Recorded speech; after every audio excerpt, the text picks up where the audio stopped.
माझी पहिलीच वेळ आहे, पण परंतु त्यांचं प्रवचन ऐकल्यानंतर त्यांचं मनोधैर्य कसं उंचावं, नेमकं आपण काय करावं, माझ्या बी काहीतरी अडचणी होत्या. नारा महाराजांचं आम्ही दर्शन वगैरे घेतलं. 2012 पासून मी दारू सोडलेली होती.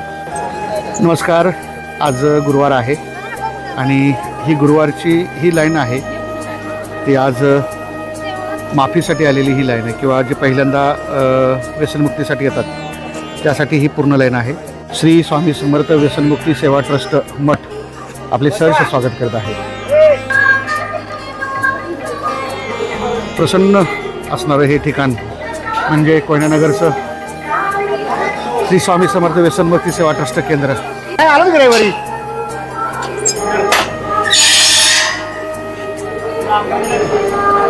घरची पुतण्या पोरगी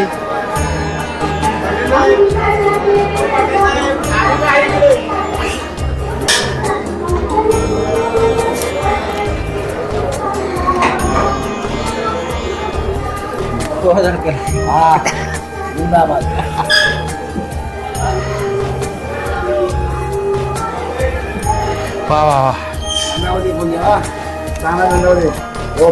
50,000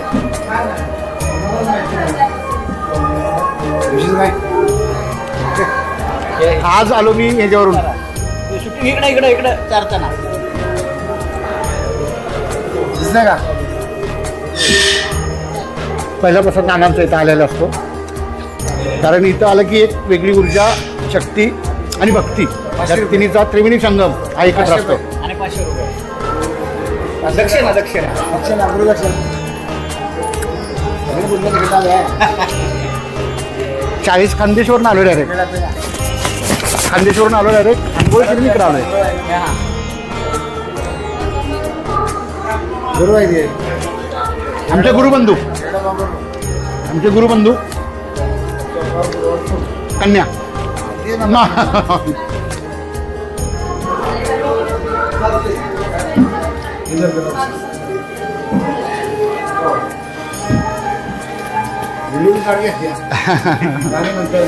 माऊली नाव हा पुतण्या ना ना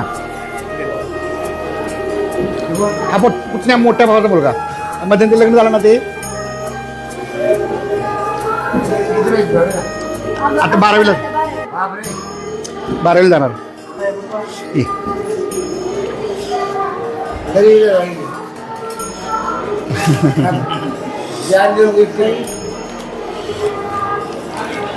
एक रे हा 2 नंबरचा भावाचा मुलगा.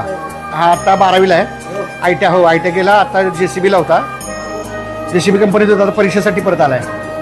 त्याला लवकर त्याला जॉब मिळावा. कॉम्प्युटरचं करतात ना ते सगळं, त्यांचा पण चांगला फरक आहे. श्री स्वामी समर्थ. माऊली कुठून आलात? आम्ही शिर्डी नगरीतील कोपरगाव तालुका तिथून आलो आहे. बरं, तुम्हाला इकडे यायला कसं समजलं? समजलं म्हणजे आमचे पाहुणे रावळे, त्याच्यानंतर यूट्यूबवरती आपल्या श्री स्वामी समर्थांची जी कृपा आहे, जी श्रद्धा आहे, आणि इथं असं कळालं की जे व्यसनमुक्ती, त्याच्यानंतर जो कर्जाने भागलेला आहे ते कर्जमुक्ती होण्यासाठी जे श्री स्वामी समर्थांचं आचरण वगैरे सगळं श्रद्धा सबुरीने सगळं व्यवस्थित करतात, त्यांचं सगळ्या गोष्टी समाधान व्यवस्थितरित्या होतं. तुमची पहिलीच वेळ आहे? माझी पहिलीच वेळ आहे, पण परंतु त्यांचं प्रवचन ऐकल्यानंतर त्यांचं मनोधैर्य कसं उंचावं, नेमकं आपण काय करावं, माझ्या बी काहीतरी अडचणी होत्या, म्हणून मी त्या घेऊन आलो होतो. पण त्यांचं प्रवचन ऐकल्यानंतर बऱ्याचशा गोष्टी शिकायला मिळाल्या आणि एक मनामध्ये उत्साह निर्माण झाला की आपण श्री स्वामी समर्थ यांच्याकडनं काहीतरी घेऊ शकतो आणि जीवनामध्ये सक्सेसफुल होऊ शकतो. बरं, तुम्ही इथं आलात, तुम्हाला इथून काय तुमच्याकडून काय फी वगैरे काय घेण्यात आली? कोणत्याही प्रकारची फी नाही. सगळ्यात महत्त्वाचं असं आहे की आपण डॉक्टरकडे गेलो की लगेच 200 रुपयाची ती फी द्यावी लागते, पण इथं आल्यानंतर पहिल्यांदा त्यांची पावती, त्याच्यानंतर तो नाश्ता, त्याच्यानंतर ते एक दीड तासाचं जे प्रवचन ते वगैरे करणं, ते सगळं मोफत आहे. सगळ्यात महत्त्वाची गोष्ट ही आहे, आज रोजी तुम्ही बघू शकता एवढी भाविकी इथं जमली, त्यांना बोलवलं नाही गेलं, ती त्यांच्या पद्धतीने आली. सगळ्यात महत्त्वाची गोष्ट ही स्वामीवर असणारी श्रद्धा. क्या बात आहे. म्हणजे ते बघा, नानांच्या मार्गदर्शनाखाली या ठिकाणी महाराष्ट्रातून आणि महाराष्ट्राच्या बाहेरून परराज्यातून लोक इथं येतात आणि त्यांनी त्यांचा अनुभव सांगितला की इथं आल्यानंतर एकही रुपया खर्च इथं घेतला जात नाही. आणि मी नेहमी व्हिडिओमधून सांगत असतो की तुम्ही इथं फक्त या, एकदा फक्त तुमचं काही गारण असेल ते नानांच्या पुढे मांडा. 100% स्वामींच्या कृपेने तुमच्या कुटुंबामध्ये किंवा तुमच्या संसारामध्ये उन्नती झाल्याशिवाय राहणार नाही. एकदा जोरात बोलूया, श्री स्वामी समर्थ. श्री स्वामी समर्थ. बघा दादा मी व्हिडिओ समर्थ. श्री स्वामी समर्थ. आपण कुठून आलात?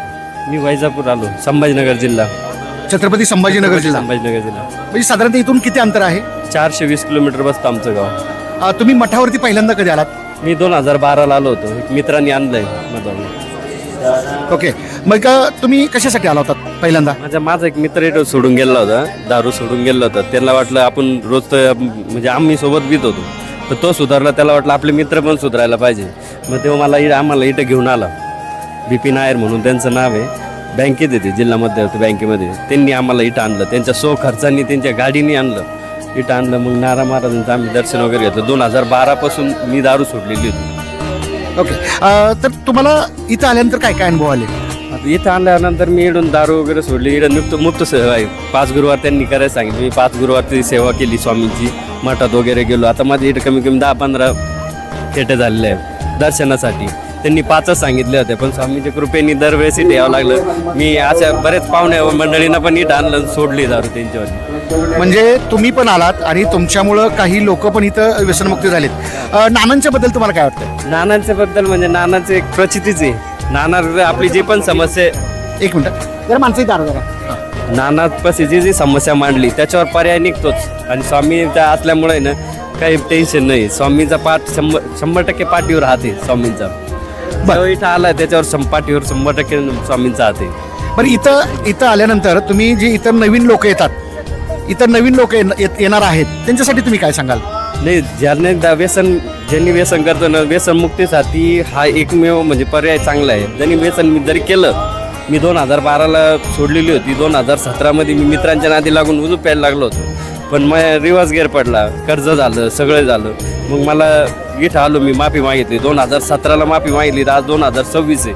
मी अजून त्या मित्रांसोबत पण राहिलो नाही, कशीच नाही. मी मित्र पण सोडून दिले, कारण ज्यांना आपलं संसाराचं बरं दिसत नाही त्या मित्रासोबत राहून बी काही फायदा नाही. खूप सुंदर वाक्य बोललंय. ज्या मित्राकडून आपल्याला फायदा होत नाही किंवा ज्याच्यामुळे आपल्याला व्यसन लागतंय, अशा मित्राबरोबर न राहणं चांगलं आणि अशा अध्यात्माच्या ठिकाणी आलेलं चांगलं. म्हणजे 2012 सालापासून हे आपल्या मठावरती इथं येतात आणि 2012 नंतर 2017 साली त्यांच्याकडून चूक झाली, पुन्हा माफी मागितली. 17 साली त्यांना प्रचंड त्रास झाला, नुकसान झालं आणि पुन्हा माफी मागण्यासाठी आले. आणि तेव्हापासून आज पुनश्च ते ज्या सुरळीत कर्ज झालं होतं. लोक तर डायरेक्ट म्हणजे माझे मित्र वगैरे, याला फाशी घेतल्याशिवाय पर्याय नाही म्हणे आता. पण मी ज्यावेळेस इथं येऊन गेलो, याच्यानंतर मी कर्ज नील केलं. मी 5 गुंठे प्लॉट घेतला, गाडी, घर, दार, आईचा दवाखाना वगैरे, म्हणजे असं जवळजवळ मी 25 ते 50 लाख रुपयाची प्रॉपर्टी इथून येऊन गेल्याच्या नंतर कमवली. असं संगत आणि मार्गदर्शन किती महत्त्वाचं असं बघा. इथं नानांच्याकडं जो भक्त येतो त्यांना एकच सांगणं आहे की तुम्ही एकदा या. स्वामींचा इथं वास आहे आणि नानांचं मार्गदर्शन आहे तुम्हाला. इथं एकही रुपया तुम्हाला खर्च नाही. आणि आत्ता दादांनी सांगितल्याप्रमाणे की मी रसा तळायला गेलेलो, पुन्हा त्याच उमेदीनं पुन्हा मी संसारामध्ये यशस्वी झालेलो आहे. तुम्ही जे नवीन लोक येतील त्यांच्यासाठी काय मार्गदर्शन सांगाल, किंवा कसं यायचं किंवा काय यायचं? नाही, यूट्यूबवर नानाचे व्हिडिओ आहे व्यसनमुक्तीचे याच्यामध्ये. आता ते पाहुण्यांनी आमच्या बघितले, त्यांना माहीत नव्हतं, पण त्यांना मी जाऊन आलो हे माहिती झालं दुसऱ्या पाहुण्या थ्रू. मग त्यांनी मला फोन केला, आमच्यासोबत चालावंच लागत. मी एक क्षणातच त्यांना विचार न करता डायरेक्ट निघलो. म्हणलं स्वामींनी आपल्याला दर्शनाला बोलवलं. मी त्यांच्यासोबत लगेच आलो. मी दुकान सोडून सगळं सोडून आलो. एकमेका सहाय्य करू अवघे धरू सुपंतू, या उक्तीप्रमाणे मला ज्यांनी आणलं होतं त्यांनी पण हा विचार नाही तो केला. त्याच्यामुळे त्यांनी आम्हाला सुधरवलं. म्हणजे आमच्या बी मनात ती भावना आली की दुसरे पण सुधरावं, हे व्यसनापासून लांब राहावं. त्या भावनेने मी पण त्यांना घेऊन आलो पाहुण्यांना.